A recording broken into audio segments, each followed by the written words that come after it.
আসসালামু আলাইকুম। এইটা হলো আমাদের সেই আমের বাগান। কত সুন্দর মোল আসছে, তাই না?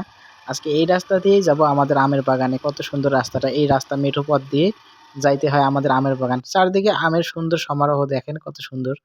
আজকে আমার সেই বাগানটা আজকে আমাদের ঘুরে দেখাবো। আমাদের এদিকে প্রচুর আমের চাষ হয়। সবাই কম বেশি আমের বাগান করে। তবে আমাদের বাগানটা অনেক বড়। দেখেন চারদিকে সারি, সারি আমের বাগান। দেখতেই অনেক সুন্দর লাগতেছে, তাই না? আজকে আমাদের কিছু আমের বাগানে কাজ চলছে। আমি তার আগেই আসলাম। এই আম গাছগুলো কিন্তু কলম করা। ছোটতেই অনেক ফল দেয়। কিন্তু আগেই ফলগুলো ভেঙে দিতে হয়। না হলে গাছগুলো কিন্তু মোটা তাজা হয় না। যে আম গাছগুলোতে অনেক মুকুল এসেছে আমরা কিন্তু ওই গাছগুলো আগেই ভেঙে দেই। কারণ কি?